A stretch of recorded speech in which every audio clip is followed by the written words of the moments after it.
तो वैसे आपने क्या कभी सोचा है जब हम अपने फोन या लैपटॉप को वाईफाई से कनेक्ट करते हैं तो उसे ऑटोमेटिकली कैसे इंटरनेट मिल जाता है बिना किसी आईपी एड्रेस को मैन्युअली एंटर किए, है ना? आईपी एड्रेस तो चाहिए होता है कम्युनिकेट करने के लिए कंप्यूटर को आपस में, अगर इंटरनेट पर जाने के लिए आईपी एड्रेस चाहिए तो हम उसमें आईपी एड्रेस डालते तो हैं नहीं, तो वो कैसे इंटरनेट से कनेक्ट हो जाता है ना? कभी सोचा है आपने इसके बारे में? नहीं सोचा ब्रो। तो आज हम इसी के बारे में आपको बताएंगे। ये मैजिक होता है डीएससीपी का। आज की इस वीडियो में हम बात करें DHCP dynamic host configuration protocol के बारे में, जो आपके डिवाइस को बिना किसी दिक्कत के आईपी एड्रेस असाइन करता है। तो चलिए समझते हैं इसके सिंपल एक्सप्लेनेशन को। आगे अपने शीट पे जहां पे मैंने लिख रखी है ऐसी डेफिनेशंस एंड इसको समझने का आसान तरीका, ठीक है। DHCP simple explanation with example के साथ बताएंगे आपको व्हाट इज डीएचसीपी। पहले तो बताओ है क्या है। DHCP stand for Dynamic Host Configuration Protocol. It's a network protocol. Network protocol होता है ये that automatically assign address to devices like computer, smartphone, etc. Okay, when they connect to a network. अब क्या करता है ये? आपकी डिवाइस को एक आईपी प्रोवाइड करता है। अब जैसे आपके घर में आपका वाईफाई है, ठीक है। आपकी वाईफाई आपसे कनेक्ट करोगे वाईफाई को अपने कंप्यूटर के साथ, मोबाइल के साथ, तो पता क्या करेगा? आपको ऑटोमेटिकली आईपी दे देगा ताकि आप इंटरनेट चला सको, है ना?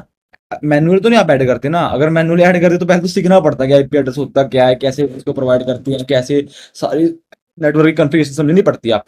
बट इसने आसान कर रखा है, ऑटोमेटिकली दे देता है आपको address, IP address. Computer, smartphone, कोई भी इंटरनेट इंटरनेट से कनेक्ट हो रहा है ना, नेटवर्क से कनेक्ट हो रहा है वाईफाई से, उसको आईपी एड्रेस मिल रहा है। Why DHCP needed? Without DHCP you would have manually configure IP address to every device on network.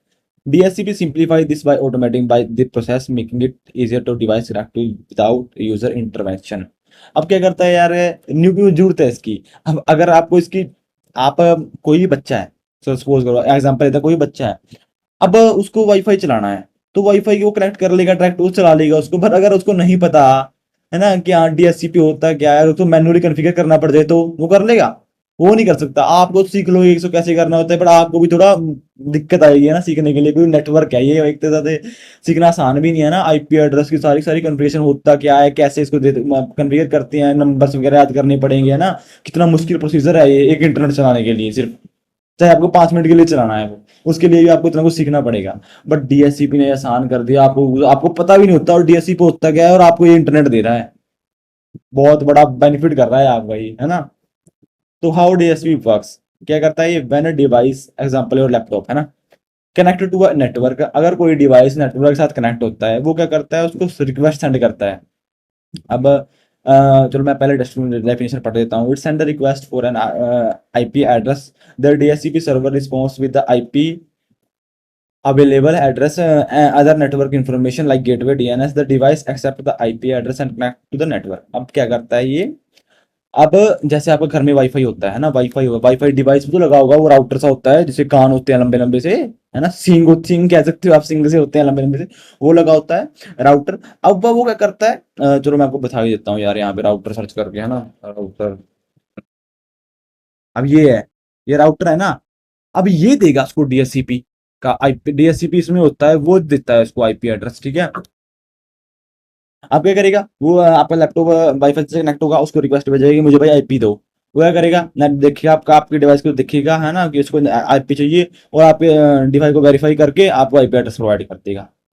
देखो लग तो कितना वो लॉन्ग प्रोसेस रहा है, बट ये मिनटों में, सेकंडों में होता है, सेकंडों में, मिली सेकंडों में, ठीक है जी। एग्जाम्पल, चलो एग्जाम्पल के साथ बताते हैं। होम वाईफाई, आपका होम वाईफाई है।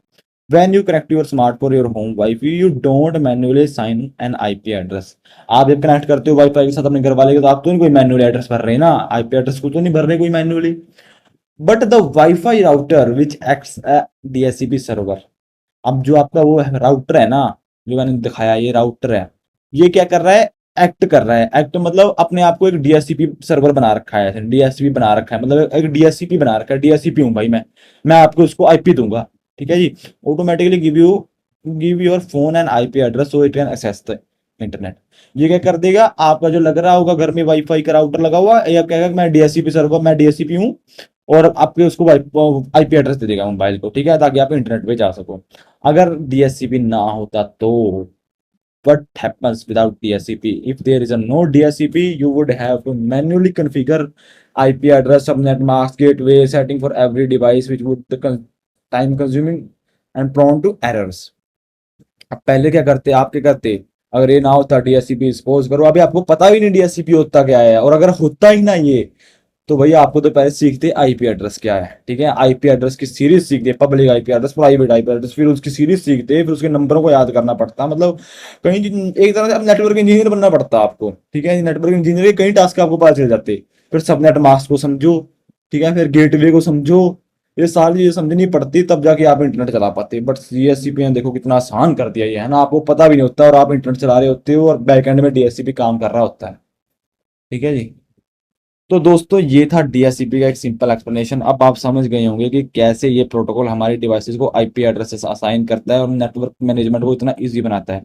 अगर आपको ये वीडियो हेल्पफुल लगा गाइस तो प्लीज़ लाइक करें, कमेंट में अपने क्वेश्चन जरूर शेयर करें और चैनल को सब्सक्राइब करना ना भूलें। ऐसे ही और टेक रिलेटेड वीडियो के लिए मिलते हैं अगली वीडियो में, तब तक के लिए स्टे कनेक्टेड और एक्सप्लोर करते रहिए टेक की दुनिया को।